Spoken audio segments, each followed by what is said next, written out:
जी, तो बेटा कैसे हैं आप? मैं उम्मीद करता हूँ कि आप सब ठीक हैं। आज की वीडियो में बात करेंगे हम आपसे chapter number 12 class 9 federal chemistry के बारे में। और आज की वीडियो में जो है हम इसके लॉन्ग क्वेश्चन आंसर्स को डिस्कस करेंगे और इसके अगर आपको नोट्स चाहिए तो नीचे दिए गए नंबर्स पर आप राब्ता कर सकते हैं।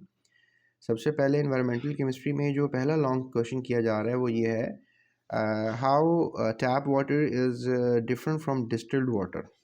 कि जो नलके में आने वाला पानी है वो कैसे डिफरेंट है। तो ये कुछ मैंने आपके लिए जो है वो आसान लैंग्वेज में नोट्स बनाए हैं जिससे आप मेमोरी में इजीली एक्वायर कर सकते हैं और इसकी अच्छी सी तैयारी कर सकते हैं। और मैंने डिफरेंट नोट्स पढ़े हैं जिस वक्त मार्केट में हैं वो बड़े डिफ़िकल्ट हैं, लेकिन मैंने बिल्कुल आसान लफ्ज़ों में आपके लिए काम किया है। इसमें मैंने टेबल बनाकर प्रॉपर्ली हेडिंग दी है कि पानी का सोर्स कौन कौन सा है, टैप वाटर, डिस्टिल्ड वाटर, और इस तरह फिर प्योरिटी क्या है, इसका टेस्ट क्या है, यूज़ क्या है, उसमें मिनरल कंटेंट कौन कौन से सॉल्ट्स हैं, माइक्रोबियल कंटेंट कौन कौन से इसमें माइक्रोब्स होते हैं, इवन डिस्टिल्ड वाटर में कौन से होते हैं और टैप वाटर में कौन से होते हैं। और that is how I have written for you. उसके बाद मैंने एक समरी भी दी है जिससे ये होगा कि आप इसको अच्छी तरह से मेमोरी में लेकर आ सकते हैं कि भाई ये जो टॉपिक है इसकी आखिर हम क्यों इसको स्टडी कर रहे हैं। जैसे कि टैप वाटर है वो डेली यूज़ के लिए इस्तेमाल करता है, इसमें मिनरल्स होते हैं और काफ़ी अच्छे होते हैं वो हमारी हेल्थ के लिए। लेकिन डिस्टिल्ड वाटर हमारी हेल्थ के लिए अच्छा नहीं होता। अब आप कहेंगे सर ये क्या बात कर रहे हैं, डिस्टिल्ड वाटर तो हमने सुना अच्छा होता है, लेकिन चूँकि उसमें कुछ भी नहीं होता, मिनरल्स नहीं होते and we don't have anything, तो उससे इम्प्योरिटीज़ वगैरह निकाल दी जाती हैं। तो डिस्टिल्ड वाटर आप एक्सपेरिमेंट्स में यूज़ कर सकते हैं but not for the medical use, normal use. उसके बाद ये क्वेश्चन है जी, why are municipal water supplies treated with aluminium sulphate. कि एल्यूमिनियम सल्फेट के साथ क्यों डील करते हैं डिफरेंट म्यूनिसिपल वाटर का, यानी कि जो हमारे पास घरों में टैप वाटर आ रहा है या कोई अथॉरिटी भेज रही है तो उस पानी में हम एल्यूमिनियम सल्फेट क्यों डालते हैं। तो एक अच्छा कोएगुलेंट है और छोटे छोटे से ऐसे झागनुमा छोटे छोटे से आप कह लें कि पार्टिकल्स बनाता है जिन्हें हम क्लम्प्स कह सकते हैं। तो ये जो क्लम्प्स होते हैं ये क्या करेंगे कि ये बेसिकली आपके वाटर की जो क्वालिटी है उसको अच्छा ऐसे करेंगे, इसमें से माइक्रोब्स वगैरह निकाल देंगे। और इसमें केमिकल रिएक्शन ये हो रहा होता है कि जो एल्यूमिनियम हाइड्रोक्साइड बनता है एल्यूमिनियम सल्फेट के यूज़ करने से, ये अट्रैक्टिव सा एक बॉडी है जो कि सारे इनऑर्गेनिक मैटर को ऑर्गेनिक मैटर को जिलेटिनस प्रिसिपिटेट बना देता है।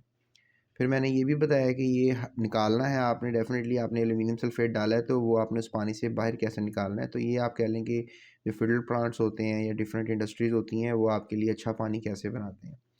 उसकी वाटर क्लैरिटी हो जाती है, उसमें टेस्ट और ऑर्डर अच्छा हो जाता है। ठीक है, आपको पानी का टेस्ट अच्छा नहीं लग रहा होता तो वो भी अच्छा हो जाता है। फिर prepare a water for further treatment, इसके अलावा मज़ीद भी इसमें से डिसइंफेक्शन किया जाता है। उसके बाद क्वेश्चन नंबर 5 आया जी, उसमें what are the some health effects of biological contamination of water. यानी कि अगर पानी में कुछ ऐसे जानदार हैं जो कि हमारी सेहत के लिए अच्छे नहीं हैं तो उनके बारे में कुछ बताएं। What are some health effects, कौन से हमारी सेहत को नुकसान पहुंच सकता है। तो बहुत से इन्फेक्शंस होते हैं पानी में, बैक्टीरियल इन्फेक्शंस होते हैं, प्रोटोजोन इन्फेक्शंस होते हैं, ये जानदार हैं प्रोटोज़ोआ वगैरह, जिसमें आप क्रिप्टोस्पोरिडियम को ले सकते हैं, ग्लैरिडिया लैम्बिला को ले सकते हैं। फिर पैरासाइटिक्स चीज़ें भी होती हैं पानी के अंदर और ये वर्म्स वगैरह होते हैं, एस्कैरिस वगैरह के वर्म्स होते हैं। तो इस पानी को पीने से आपको मुख्तलिफ मसाइल पैदा हो सकते हैं और कुछ वायरसेस भी होते हैं, इवन पोलियो का वायरस भी पानी से हमारी बॉडी में आता है। तो ये हमारे पास पानी में जो है एक मेजर हेल्थ इफ़ेक्ट्स कॉज करने वाले एजेंट्स होते हैं, इसके ऊपर मैंने आपको एक्सप्लेन किया है। उसके बाद identify the negative effects of water pollution on life.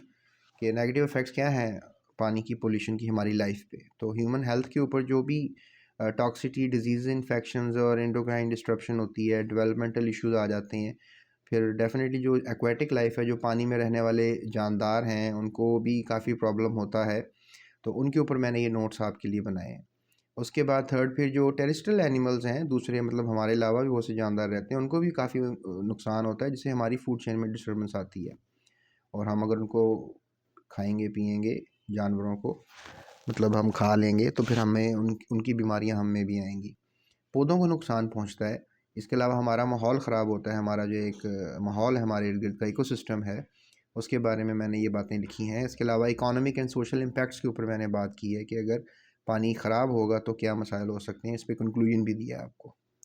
So question क्या था? क्वेश्चन था कि हमारे पास जो नेगेटिव इफ़ेक्ट्स हैं वाटर पोल्यूटेंट्स के, उसके क्या हैं इफ़ेक्ट्स, तो मैंने आपको सारे बताए। उसके बाद प्यारे बच्चों, 7वां सवाल है, what is scarcity is an important issue in Pakistan. कि जो ये एन नहीं लिखा है यहाँ पे तो उसके बारे में कुछ कमेंट्स बताएं। तो स्कार्सिटी जो है पाकिस्तान में बहुत से इश्यूज क्रिएट करती है। मैंने डिफरेंट नोट्स में देखा, बड़े बड़े पैराग्राफ्स लिखे हुए हैं, लेकिन मैंने सोचा कि क्यों ना आपके लिए एक हेडिंग्स के साथ इसको जवाब दिया जाए। तो उसमें population growth, climatic change, inadequate water supply, फिर इकोनॉमिक एंड सोशल इम्पैक्ट्स, ये सब हैं। उसमें मैंने कंक्लूजन दिया। उसके अलावा मैंने ये भी बताया कि स्टेप्स क्या हो सकते हैं जिनसे आप इन स्कार्सिटी के मसाइल को, स्कार्सिटी से मुराद है कि पानी जो है डेफिनेटली एक इम्पॉर्टेंट चीज़ है, और इसके ऊपर हमने कमेंट करना है। तो वाटर स्कार्सिटी की बात हो रही है कि पानी की अगर इतने ही गंभीर कुछ मसाइल हैं जिसे हम वाटर स्कार्सिटी कहते हैं, क्रिटिकल इशू है। पाकिस्तान में तो बहुत है, बहुत से आपको इलाकों में तो पानी मिलता ही नहीं है। तो प्यारे बच्चों, ये मैंने इसका जवाब बनाया एंड आई होप कि आपको बहुत पसंद आएगा। फिर मैंने फर्टिलाइज़र्स के ऊपर बात की है कि फर्टिलाइज़र्स कौन कौन से होते हैं, और आपकी बुक में भी, इसमें भी पैराग्राफ्स मैंने देखे और डिफरेंट नोट्स में मैंने देखा, तो उसमें भी मुझे ज़बरदस्त नहीं लगा। तो मैंने पहले फर्टिलाइज़र्स की डेफिनेशन आपको प्रॉपर्ली बताना चाहिए। फिर टाइप्स ऑफ फर्टिलाइज़र्स मैंने बताए, ऑर्गेनिक इनऑर्गेनिक होते हैं, और ये 3 एलिमेंट्स हैं जो बुक में मैंने देखे आपके हैं, दैट नाइट्रोजन, फास्फोरस। और हाँ, मैंने कोशिश की है कि बुक के हिसाब से आपके लेवल का हो, एक्स्ट्रा नहीं लिखा मैंने। एक्स्ट्रा था भी स्टफ़ मेरे पास, लेकिन मैंने नहीं उसमें आपको डिफरेंट स्टफ़ को निकाल दिया, बस इंपॉर्टेंट बताया। बेनिफिट्स क्या होते हैं फर्टिलाइज़र्स के, ये बताएं, और इसके अलावा पोटेंशियल एनवायरमेंटल इम्पैक्ट क्या होता है, ये बताया।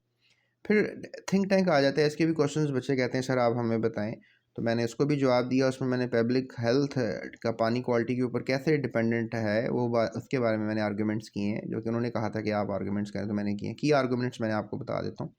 प्रिवेंशन ऑफ डिजीज़ की बात की गई है, सेफ़ ड्रिंकिंग वाटर की बात की गई है, सैनिटेशन ऑफ हाइजीन की बात की गई है। तो ये ऐसे मेजर्स हैं जो आपने लेने होते हैं पानी पीने के लिए। उसमें न्यूट्रिएंट्स एब्जॉर्प्शन की क्या क्वालिटी है, एनवायरमेंटल हेल्थ क्या है, रिड्यूस्ड हेल्थ केयर बर्डन क्या है, मेंटल हेल्थ बेनिफिट्स क्या हैं, तो ये सब मैंने चीज़ें आपको बताई हैं, और फिर समरी भी मैंने आपको दी है। उसके बाद एक और क्वेश्चन किया जा रहा है, how chemistry helps to maintain a clean swimming pool. तो अच्छा स्विमिंग पूल जिसमें आप नहाते हैं, चाहे सोजो वाटर पार्क जा रहे हैं कहीं पे भी, तो वहाँ उसका पानी का पीएच लेवल, उसमें क्लोरीन डाली है कि नहीं डाली, उसमें एक एल्गासाइड्स और फ्लोक्यूलेंट्स हैं कि नहीं है इसके अलावा उसमें वाटर हार्डनेस क्या है, मतलब पानी में सॉल्ट्स जो ख़तरनाक होते हैं किस हद तक हैं। तो ये चीज़ें आपने मैयर करनी होती हैं पहले पानी को स्विमिंग पूल में यूज़ करने के लिए।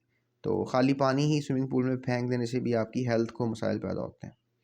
तो ये चीज़ों का मेजर किया जाए तो आप अच्छे से, और मैंने शॉर्ट करके लिखा है इसको। उसके अलावा फिर 11वां सवाल है जी, क्या पानी से हाथ धोने चाहिए, सोप के साथ हाथ धोने चाहिए? अगर धोने चाहिए तो क्यों धोने चाहिए? तो उसका एक प्रिसाइज आंसर मैंने आपको दिया है कि भैया आप बीमार नहीं होंगे अगर आप हाथ धोएंगे। फिर प्रोजेक्ट का कहा उन्होंने कि कुछ आप वाटर पोल्यूशन का बताएं, और ये कैंसल क्रिएशन का यूट्यूब चैनल है, वहाँ पर उन्होंने कुछ आर्ट्स बनाई हुई हैं, उनका मैं रेफरेंस ले रहा हूँ यहाँ पे। और ये उन्होंने पिक्चर अपनी प्रोजेक्ट में बनाई कि आप स्कूल में प्रोजेक्ट बना सकते हैं, वाटर पोल्यूशन मॉडल बना सकते हैं, कि उसमें आप कैसे जो है बता सकते हैं कि पानी को पोल्यूट किया जा रहा है। घर भी कर रहे हैं, इंडस्ट्री भी कर रही हैं, गार्बेज फेंका जा रहा है। इसके अलावा और भी बड़े और ज़राए हैं, ये सिंपल सा आपके लेवल के लिए मैंने बनाया है।